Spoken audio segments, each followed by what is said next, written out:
Welcome to the North Witch Podcast with your hosts Azariel Flame and Sandra Von Holland. In this podcast, we explore all the things that can help us to be better and improve our lives in body, mind, and spirit. Looking at everything from witchcraft, sorcery, woo-woo, spirituality, biohacking, the mundane, and everything in between. We occasionally have on guests from various backgrounds, practices, and philosophies. We welcome everyone from all walks of life, from the left-hand path to the right-hand path, from the medical to the holistic, from the woo-woo to the scientific, and everything in between.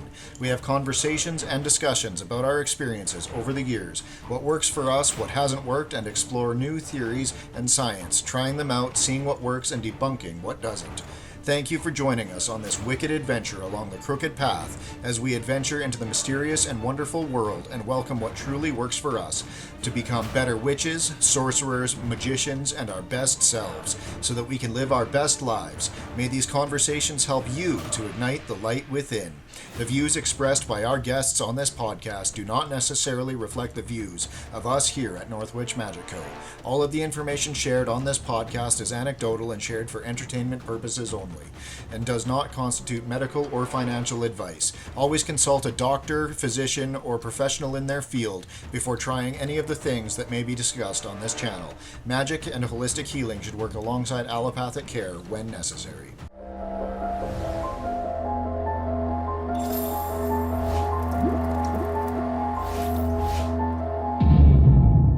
All right. Hi, everybody, and welcome back to another exciting episode of the North Witch Podcast. On today's episode, we have Jennifer Vatsa from Belladonnas Botanicals. How's it going today, Jen? Good. Still waking up a little bit and waiting for the Adderall to kick in.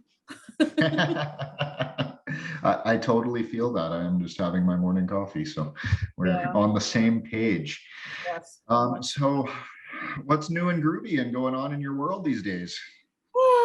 Just trying to settle back into things.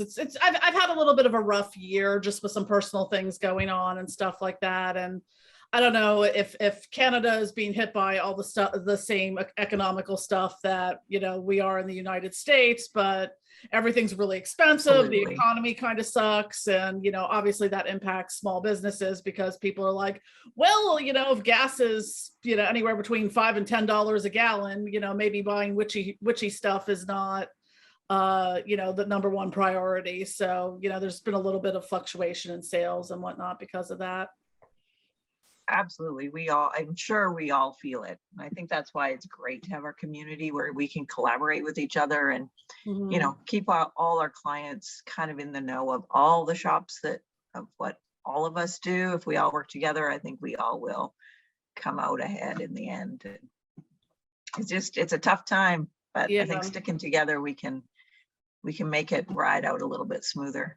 And right now, in the States with the whole Roe versus Wade thing, it's sort of like I'm looking at how that's going to impact I did a video on this for my channel recently about how that might impact the herbalism world, because I work with a lot of herbs, and a lot of people don't realize how many herbs, common things we use, are either abortifacient, teratogenic, or phytotoxic, or embryotoxic. Like I had already had products right before Roe got overturned, delisted from Etsy because they contained pennyroyal. I don't think you're going to run into any issues using a lucifuge, rofocale, ritual oil, or spellfire, but I still had to reformulate and then relist everything for that because that's one of those herbs that's on that list. So I'm kind of keeping a keen eye peeled if there's other things that are coming down the pike, which kind of throws a little bit of a monkey wrench into some of my planning, because there were things I'm like, well, I'm going to release a new line of flying ointments, but I'm like, if all this stuff becomes illegal or just illegal in various from state to state, maybe I'm going to hold off on that until I know for sure, because even here they're coming after a lot of medications that people are on. If they're in childbearing years, if they have those same effects. So I'm sure that they're going to come after herbs sooner or later. Isn't it crazy that our businesses have to become political as well? Yeah. It hurts. Yeah, I didn't even think of it until I was like, I put two and two together. I'm like, why did Etsy suddenly? I've had these products on Etsy for 2 years, maybe longer, some of them, and I'm like, why did they all of a sudden? Oh, I see what's going on here, Etsy. Right. That's a whole nother platform that I could just scream from. So Oh yeah. maybe we'll just skate on by that. Yes, Etsy is a whole ass thing. Oh, yeah, that's a whole show in its own, isn't it, Jennifer? Like really, Yes. we could really dive deep into that, Yeah. honestly. Well, and the crazy thing is, we have all of this going on, and then everybody decides that now we need to boycott Etsy because they're not paying the shops enough and they're taking too much out of their fees. Well, a lot of people don't realize that we make most of our living off of Etsy. So Right. I mean, the bulk of my sales do come through Etsy, but then I'm also like, I'm paying $1,000 a month just in fees before advertising and all that stuff and Right. shipping and everything that, it's like when you're part of these platforms. I'm also on Amazon Handmade. I don't have everything on there, but just how much you lose in fees. And I know people are comfortable with supporting small businesses through big businesses, I guess. But it's like, if you really want to support a small business, please go directly to our websites. Please, Yeah, we say that for all the sure. time. Please support our website. We have better shipping options. We have probably, Amen. I mean, in my case, I can't list everything I have on Etsy or Amazon because they have their own, especially for herbal products and stuff, they have their own restrictions. So I can't sell most of my flying ointments and tinctures and smoke blends and things like that there. So, right. I think it's a whole next kind of level of education for our buyers, honestly. It was great to have these other platforms because the trust was built with that, but we need to educate our clients that maybe once we're in business longer and longer and have the longevity behind us, that builds the trust. People will shop from who they know, like, and trust, right? So hopefully we can educate more. And I'm guilty of it. Go like to websites. I forget till I just ordered some crystals last night because I was like, oh crap, I'm low on something. And I'm like, I should have just gone directly to see if they had because not everyone has a website. That some people just have Etsy stores, and if that's their only thing, then that's their only thing. But I'm pretty sure this place has their own website, and I'm like, damn, I should have done that. We should know that totally, and how much better your shipping would have been. Yeah. We can always get a few extra products just for the amount of shipping difference. Yeah. So do you want to give us a little rundown of, because here I'm looking over here at your website and like you've got some cool shit on there, friend. What is your favorite product line? We'll start there. How about that? My favorite product line. That's hard to pick. Like, I could say like my most popular stuff usually tends to be, I would say the ritual bath salts are probably the thing I sell the most of. That's funny. I'm looking, that's what I got pulled up right here. Yeah, the bath salts sell probably the most. That I enjoy making, are my favorite things. I mean, honestly, I take a lot of baths, so I probably would say the bath products. I just released a new line of occult themed bubble baths, and perfumes. So super fun. I love the extra glitter that you put in. Like, I love glitter. So yeah, apparently that's, you either love it or you hate it, right? I'm in the hate crowd. Yeah, you have a whole house full of glitter, so you get a little glittered out. Yes. With your ladies. Joys of having little girls. So I love the layout of your website. It's fantastic. Thank you. In my former, vestiges of job things, I used to do web content management and social media for many years. So yeah, put my whole website together myself. It's awesome. Nice. And I see that you have like a lot of poison path type things. Are you starting to notice that that's being affected with sales and stuff for like, are things being pulled down with your poison path stuff? Like, is it are you seeing things changing in that market? I'm just asking because I buy a lot of poison path stuff myself, and I'm starting to notice that it's kind of disappearing everywhere. Yeah, I mean, I know there's different restrictions in countries. Like Canada has a lot more restrictions on like the medicinal nightshades and things like that than some of the other countries like we do in the US. I have everything on, the majority of it's all on my website, so I have control over that. So I haven't really seen I haven't had to take anything down for that. But like I can't sell any of the ones with like nightshades or fly agaric on Etsy, obviously not on Amazon either. So I can't, it's hard to say if there's been, I mean, products fluctuate like in what sells more. Like, I don't know, everyone has been on a soap kick for the past couple of weeks because all I'm doing is making soap. I no sooner make a batch of soap and I'm out of it in less than a week. And I'm like, all right, we're going to make that again. Yeah. So things kind of fluctuate through periods of time where I'm like, holy crap, all I've sold this week are like ritual oils. And then I don't sell any ritual, or I sell very minimal ritual oils. And then everyone's buying bath salts and soap. And it just, I gave up on trying to figure out how to keep track of that. The crystal ball is hard, isn't it? It's like, yeah. Just when you think you've got it, we don't. Or, when you release like new product lines and stuff, what's going to take off and what's going to be a dud, it's sort of like, or like the time it takes for it to take off. Like, right. Sometimes it's like you have this expectation of, oh, I dropped 10 new products, they're going to sell out right away. And then it takes months for them to really kind of build up. And then they become, mainstay products, We've discovered that if I love it, it's a really slow seller. Yep. I'm like, really? You think? It's a hit. I don't know. Yeah. It just seems we've proven that time and time again. It's like, no, it's not really it's not my jam. Yeah. And the Zerial's like, yeah, then we know it's going to be good. And boom, there it is. It's good. I don't know. It's so weird. We don't sell what we love.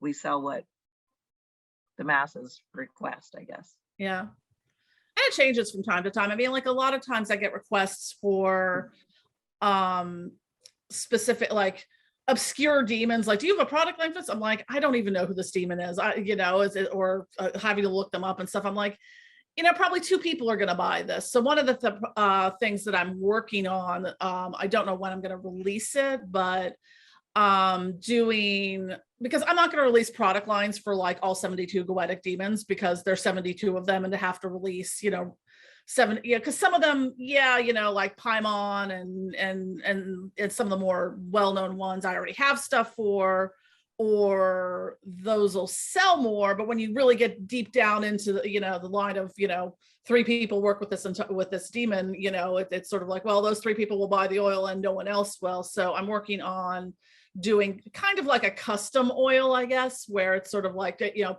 here's the listing, pick the demon you want the oil for. And, I'll do one-off ones for that because it's not worth it to me to invest the time and effort in making an entire batch of it because it may take me 2 years to sell that entire batch. And then you also have to look at shelf life of things as well. Yeah. That's awesome though, to do the custom work. That's an excellent thing to offer for sure. Because sometimes I've taken requests for custom things and I'm like, well, I sold one. Yeah. Yeah, it happens for sure. So we actually do have a listener question for you today based on what you've got. And they were wondering if you could give any tips, tricks, or secrets for how to get the most out of using flying ointment. They have tried it a couple times and they don't really seem to get too much out of them. So is there specific points that they can put them on, or should they be fasting? And also expectations. I think a lot of times people are expecting to like trip balls and like have like some kind of ayahuasca experience on it. I'm like, no, that's not really how they work.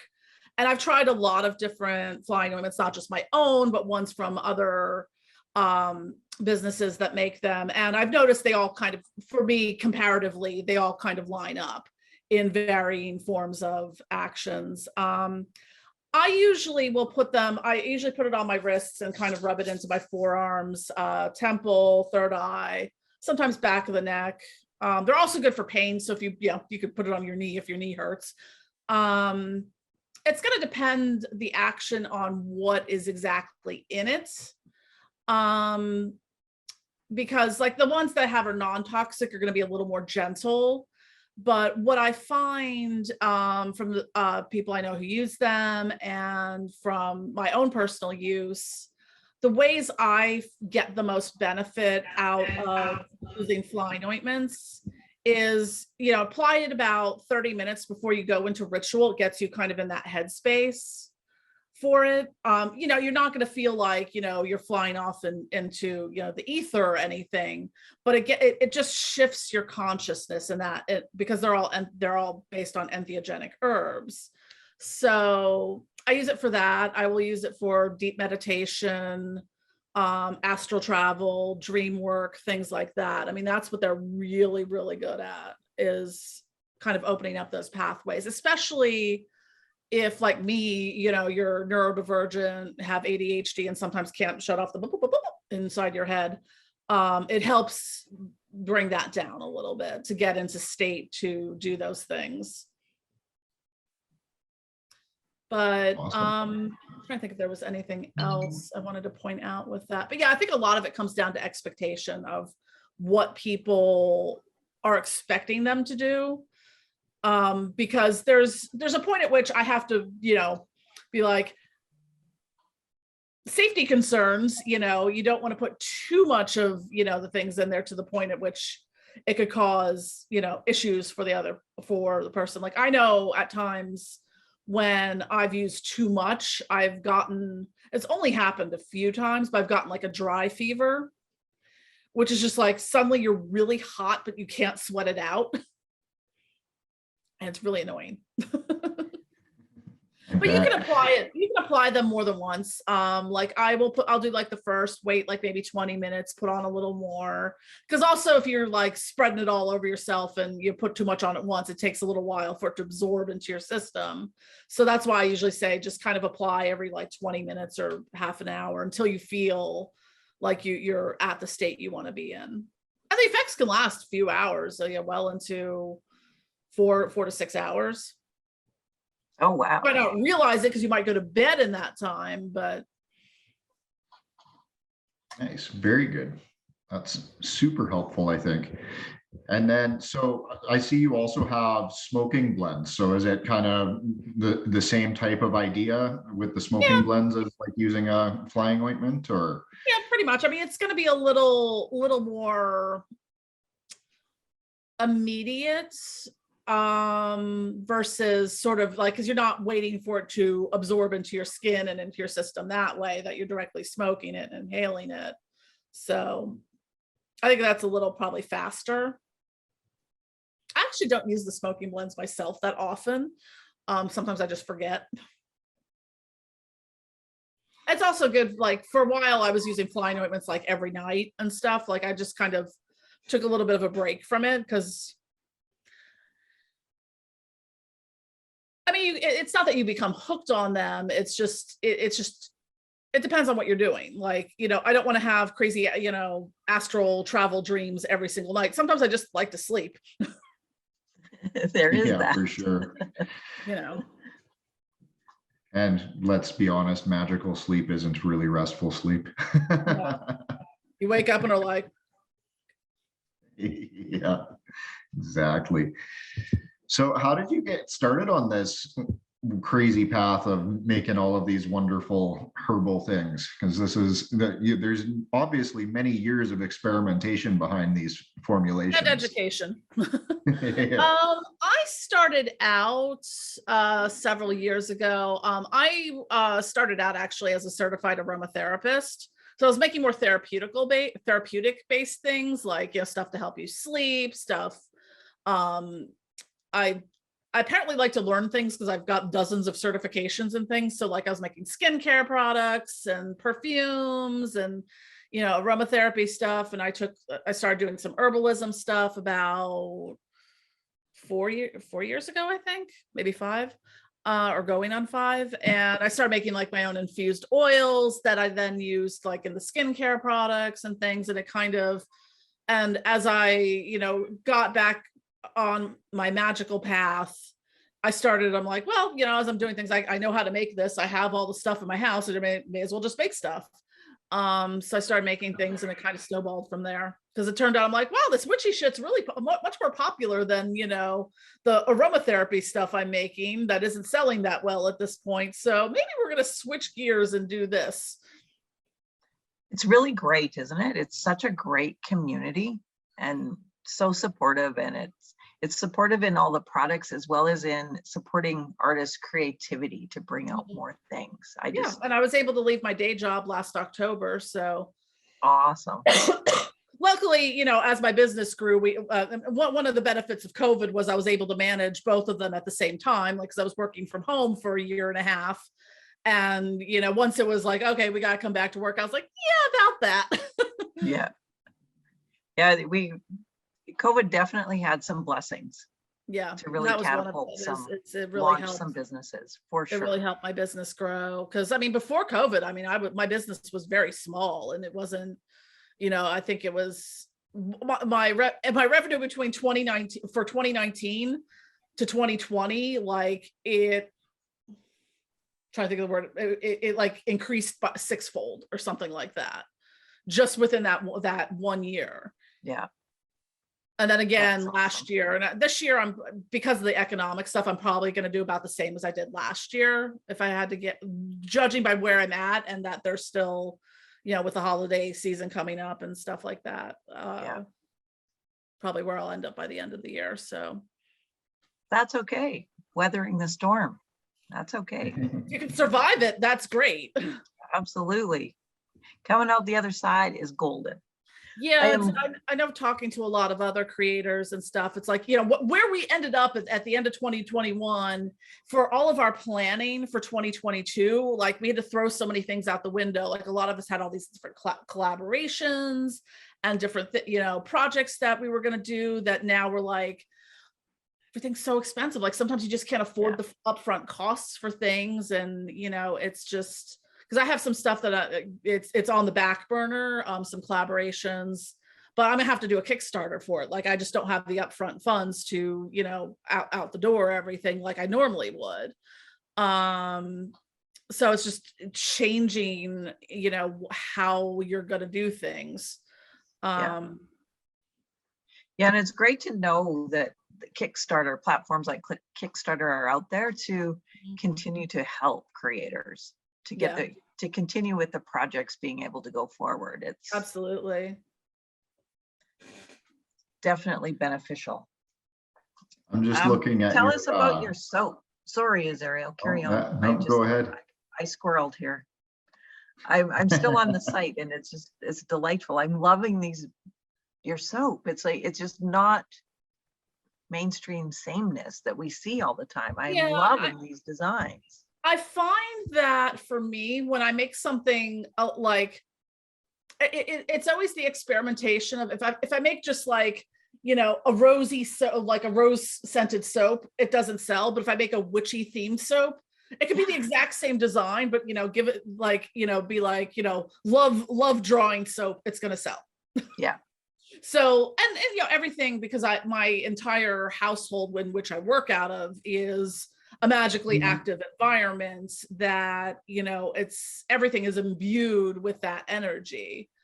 And like, that's the one thing that always struck me even early on, is people like, oh my God, your products have such amazing energy to them. And I'm like, cool. Or they're like, well, what kind of ritual stuff do you do when you make them? I'm like, not a whole lot. It's just, I think you're getting, when you're buying stuff from an individual creators, you're getting the magic, the energy of our environments and our own personal energy in them. And I'm also a Reiki master and an advanced crystal master as well. So you get a lot of different energies that are imbued with those things. Because I think a lot of times people think like, oh, in order to make a witchy product, you have to do this, you know, big ritual stuff around it. It's for something short, if you're comfortable doing that. Like, you know, I'm just kind of at the volume where I can't do a 2-week ceremony around each product, you know, because I would be like, yeah, it's 4 to 6 weeks shipping time at this point, you know, not next day shipping.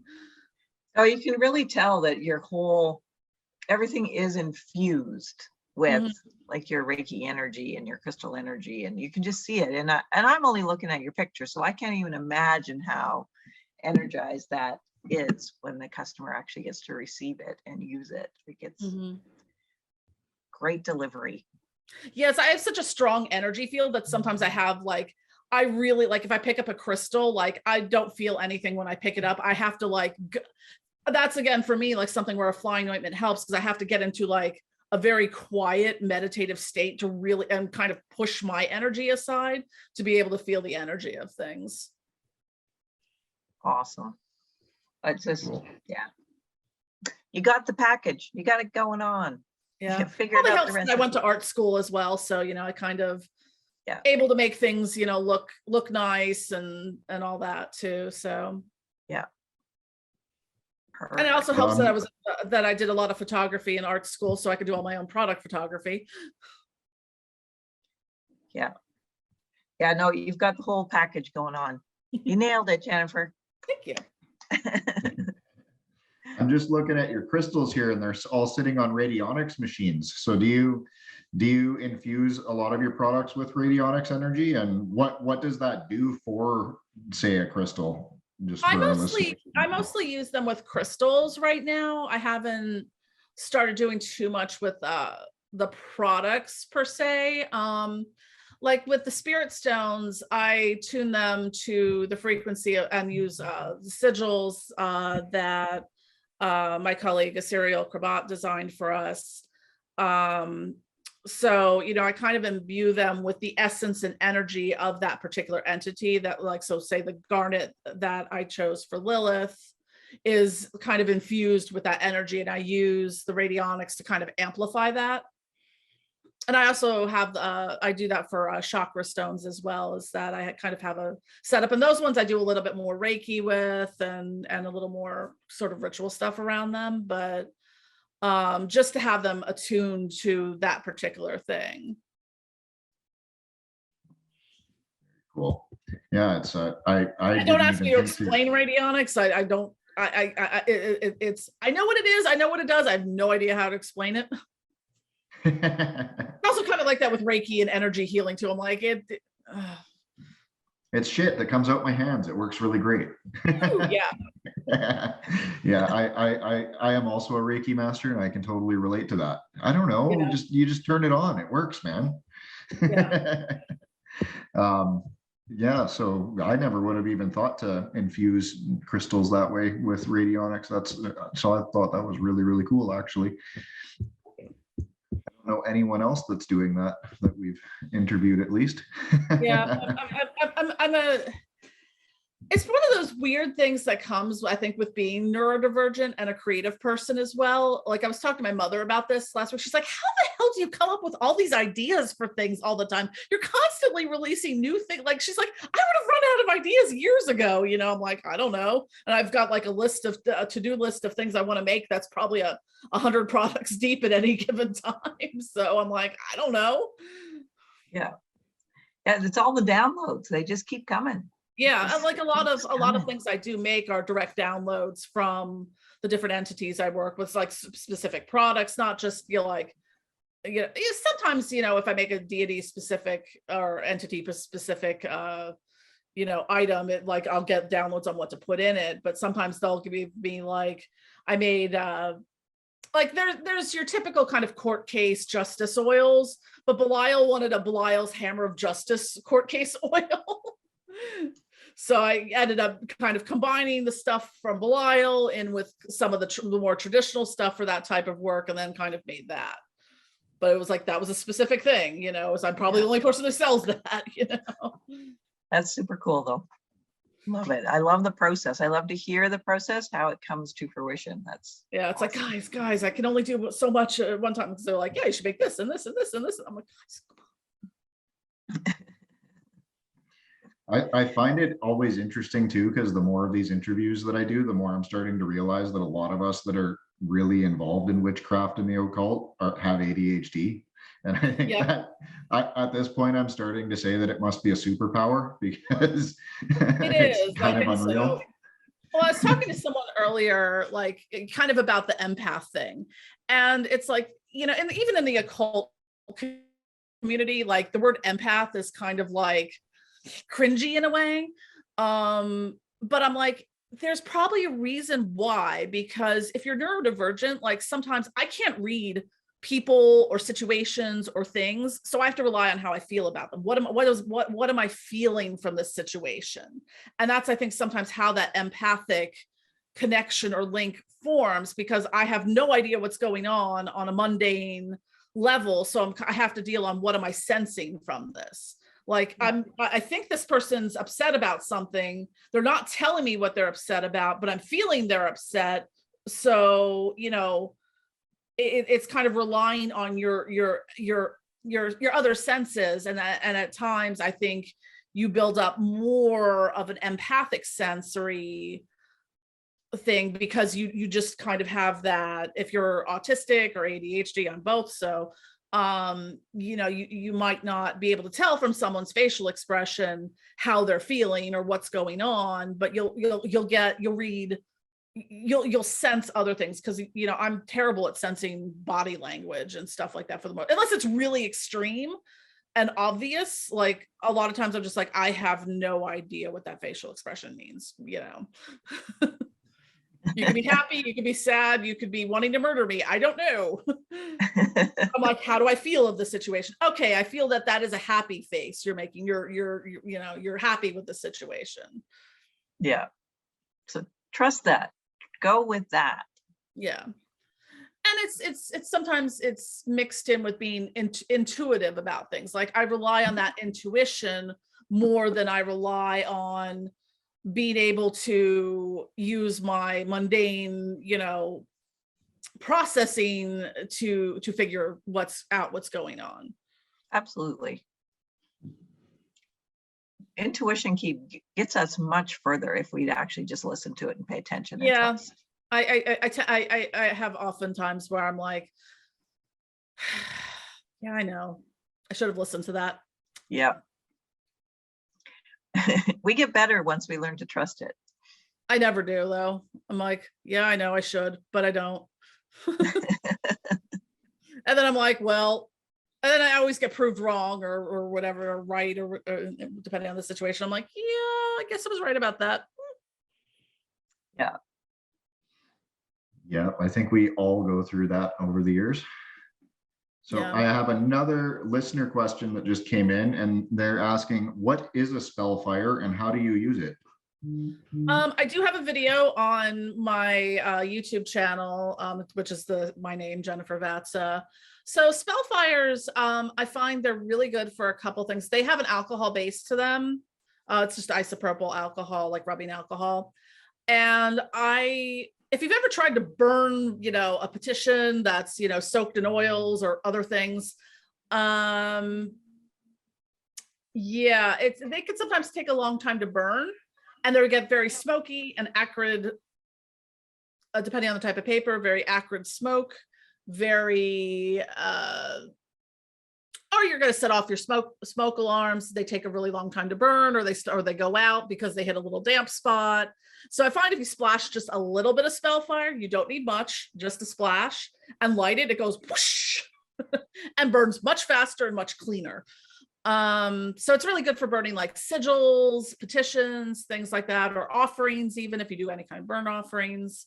The other thing you can do with it is fire scrying, which if you're familiar with that, like, you know, you can use, you know, some people do water scrying or mirror scrying and stuff, but you can also, you know, put a decent amount in the bowl. I always suggest I get those like hearth matches that are pretty long, or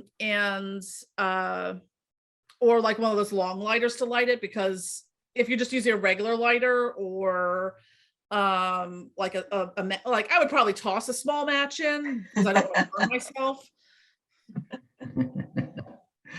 But I did watch E28 set himself on fire on one of his live streams using them. I'm like, you would think the man never burned something before. But anyways, I'm like, yeah, don't pour more on while it's still burning, because it's going to shoot back up into the bottle that is filled with alcohol.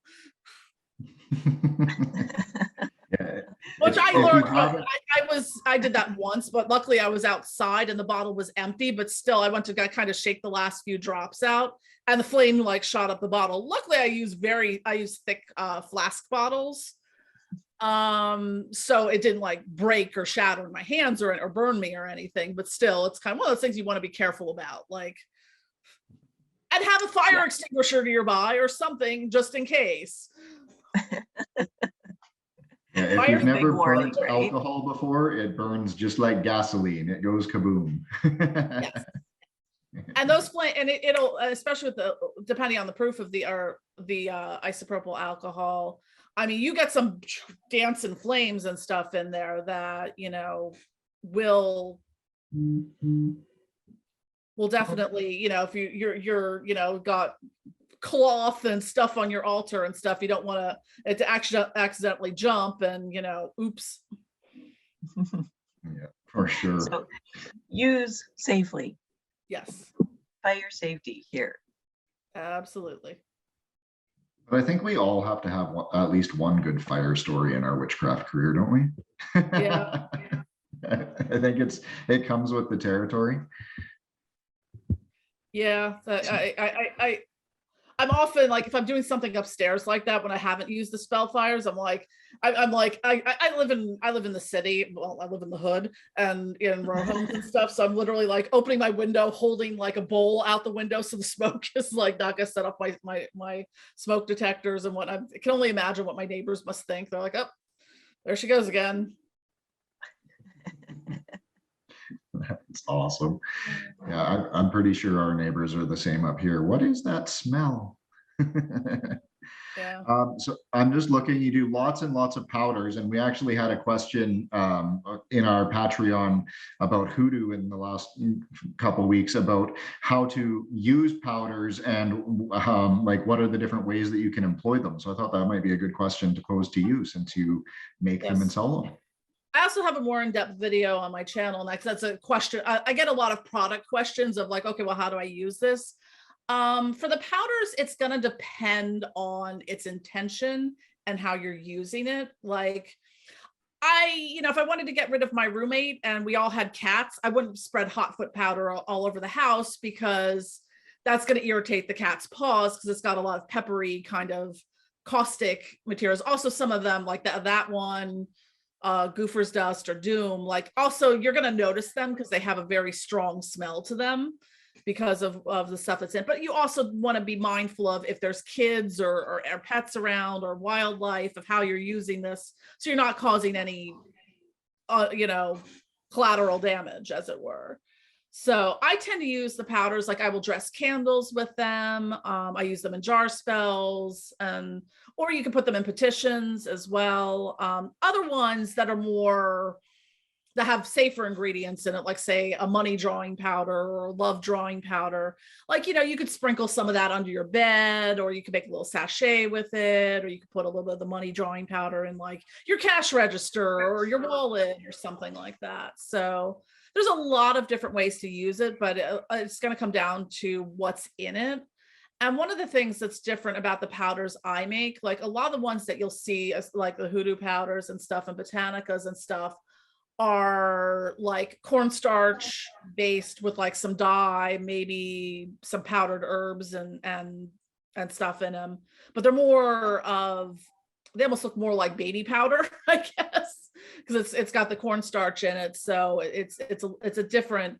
Now you can add cornstarch to them. I just prefer to do it with the powdered herb, like the pure powdered herbs for potency's sake. But you could always, you know, dilute them with a little bit of cornstarch if you wanted to. Yeah, for sure. That's definitely one thing I noticed right away is that you don't have any talcum or other powders in there. So that's that's very good because, like you say, I just got some the other day where it's, you know, you can't even tell if there is herb in it or not. Yeah. I have some of those too. I'm like, okay, road opener, you look like green baby powder. Yeah, but also with some of those things that you get at botanicas and whatnot, a lot of those are, you know, mass produced, and, you know, they're not made by someone in their house in a magical environment and things like that. You get a product that you almost have to then do additional magic on to get it to be activated. And that's exactly. And that's a difference in shopping in these shops. Mm-hmm. and just going mass, right? Yeah, because I've heard that from a lot of customers who are like, wow, when we buy stuff at, little metaphysical shops, like the different kinds of those little hoodoo oils and different ritual oils, unless the shop makes them themselves, because some do. Yeah, you're just kind of basically buying something you then have to magically activate on your own. Because I think a lot of people initially were shocked, like, your stuff comes just like ready to use in this sense. I'm like, yeah.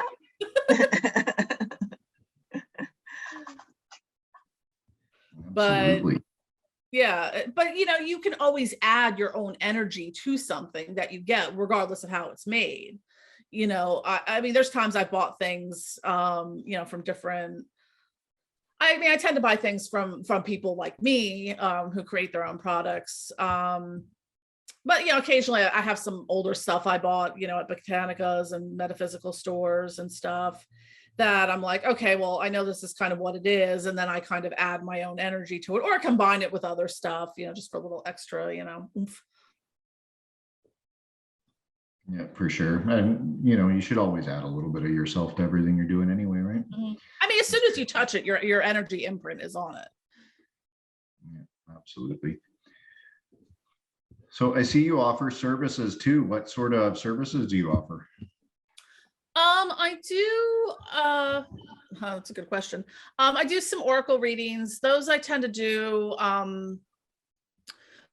because the way I do oracle readings, it would be really boring to do a live reading, because every single oracle deck is different, and there's no way you're going to memorize. It's not like a tarot deck where you're going to have that intuitive, well, this is the 5 of Cups, it means this, sort of thing, that every single oracle deck has a different storyline and different message to it. So you have to actually look at the books and stuff like that. So I do a lot of oracle readings, and I do like I'll do pictures of each spread and the message that I'm getting. And I usually pull from multiple decks when I do them, to kind of be like, okay, here's sort of, the people will come with a question or something, and I'll be like, okay, well, here's sort of the main message, and here's the clarifiers and things like that. Like, sometimes people will, like, 2 of the ones I do is like the Path of the Dark Spirit and Path of Light, and people kind of want to know what spirits want to work with them, that type of thing. So, I'll pull from different decks, and also, I'll use multiple different decks that have similar, cards to them, and see what kind of keeps coming up. Because Belial might come up in one deck and another deck and another deck. You're like, okay, well, definitely Belial apparently wants to work with you, Yeah. Sure. So I do that. I also do some like divination channeling from spirits and stuff. The most common use of that is, I hired this person for a ritual. Did they actually do it? Or, or it's very, it's almost like people are sort of asking for a second opinion on other spell work that's been done. That is actually a thing. I get lots of readings that ask that too. Yeah. I bought the spell on Etsy, but so that's another common. I do also offer distance Reiki healing and crystal healing sessions, and I one of the newer ones I launched was a crystal prescription service, which it sounds weird, but it's sort of like, there's so many crystals, and people want to work with different energies and different purposes. And basically what this is, and I do it in 2 ways, where they'd be like, I need crystals for, some complicated, health condition, or some, what are the spirits, I want to open my 3rd eye, or, that kind of thing, or do chakra support, or I want to, I have a complicated situation with my boyfriend, and I want to, these are the goals kind of around it. I do a lot of work with crystal grids. So what I do is I'll have either like a recommendation for, here's the crystals you want to work with and why.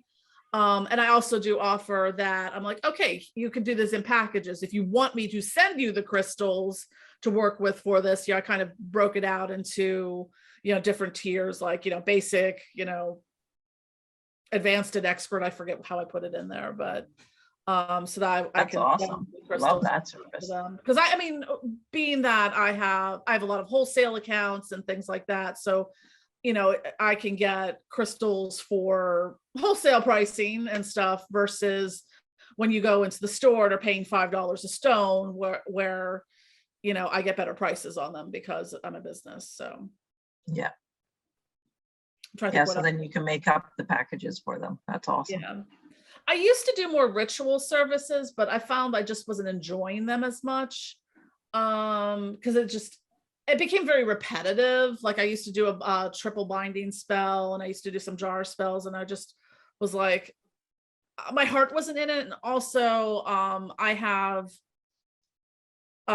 some chronic joint pain and chronic pain issues. So a lot of times for me, having to sit in front of my altar for long periods of time doing rituals for people just became like really painful. So I put that sort of aside. I'm like, this isn't really my thing. I don't really enjoy doing this. What do I enjoy doing? I like doing, because with Reiki healing, the distance healing and the crystal healing stuff, I can do that from anywhere. I can do that sitting on my couch, my bed, at my desk. It doesn't really matter where I'm at for that, instead of, because I mean, I'm always altar adjacent in ways, but it's not necessarily when you're working really intensely on doing a ritual that requires, you know, pulling together multiple things and, you know, evocations and all that. So that was a change that I had made this year, because I was just like, I just can't do this. That's totally fair. I mean, you got to do what you love, and it's like, you know, if I'm not loving something, you're not going to get a benefit from it. Yeah, and you need to be able to put as much of yourself into it too, right? So it's, I totally get that. If you don't enjoy it, don't do it. We only get so long in this life. We might as well enjoy every bit of it, right? Mm-hmm. And also, I found with the jar spells is people always wanted you to keep them for them. So I'm like, yeah, I don't have all the space in the world to store unlimited jar spells for people. No, totally. Logistically, we just have to realize what we can do, realize our limitations, right? Yeah, that's important. Absolutely. Well, this has been super awesome, Jen. This was a wonderful little chat. So if people want to shop with you, where should they go? You can go to my website, belladonnasbotanicals.com. All of our links are there. My YouTube channel. I do a fair amount. I do everything in like intense spurts of like creativity. So it's like sometimes you'll have like multiple videos coming out every week, and then sometimes there's just nothing for 2 weeks, because apparently that's how my brain works. But I try to do a lot of informative videos on like how to use products, or like issues or things that I see coming up in the community, common questions I get, just to have that resource there, because I hate answering the same question over and over again. So I'm like, you know what, I'm just gonna make a video on this. Right, and then just direct them there. Yes. I got a video there just about that. Go there. Yeah, I even have them in like product descriptions, like how to use ritual oils, because like one of the things that blows my mind is like how many times people will buy products and they're like, well, how do I use this? Yeah. Yeah. Why did you buy Goofer Dust if you don't know how to use Goofer's Dust, you know? Yeah. The name, it sounded good. Yeah, it's like a lot of times people will research things and then they have no, like, I mean, I guess I approached it differently when I was buying this stuff before I started making things, where I was like, I didn't expect where I was buying it from to also teach me witchcraft and how to do this stuff. And I get like a lot of that, you know, you hear the term emotional labor sometimes. It's sort of like, I create stuff, like I spent years educating myself, you know, I've got tons of books. You know, I took courses, I watch videos. There's no like, I can't just teach you witchcraft through a series of Etsy messages, you know, and people expect that, which is weird, but you know, it's like, yeah, it's like, if I want to figure out how to do a certain type of thing, I research it. Yeah. And I'm not, it's like I have a lot of information in my head, but being neurodivergent, getting all that out, because people always like, oh, you should teach classes. I'm like, you would not want to be like, for me to be able to teach something. Oh, yeah. Lucky if I can keep my train of thought for, a hot second, because I'll be like, here's how we do this. And then I'm suddenly talking about something completely unrelated for the next hour down some weird rabbit hole, Which could be a fun little journey, but yeah. maybe not the best. But if you're paying to, a class to learn in a particular way, because I mean, I've taken multiple classes and things, and everyone has different teaching styles. And some of them for me just kind of were like, fell flat. I'm like, I'm not really learning anything from, what are you trying to teach here? This is just you rambling on about something for an hour. Yeah. Yeah, there's definitely great teachers, and then there's others. Absolutely. But I think you've nailed it in all your learning. I've thoroughly enjoyed this interview and checking out all your goods. Those, seriously, for me, the soap and those bath salts, totally hollering at me. You've completely nailed that. Yeah. So And I just want to add that it's super cool seeing a bunch of our candles sitting behind you. yeah, I was admiring that as well. I forgot about that. Yeah. I meant to say that at the very beginning. Good job. I was like, Yeah, I've got some over there. I recognize some of those. Yeah. Yeah, this used to be my upstairs altar, and I moved stuff down here and rearranged it, and so it was and then I sort of made this my background for doing YouTube videos, because I just was like, I need something that kind of, isn't me sort of, wedged into a corner trying to get like an altar shot in the background. So just something that I can, roll a chair and table over and, record a video. Yeah. For consistency. For sure. Exactly. Well, thank you so much, Jennifer. This has been awesome to get to know you and know what all your goodies are. It's been a complete pleasure. Perfect. Thank you. And so thank you for tuning in, everybody, and we will see you in the next episode.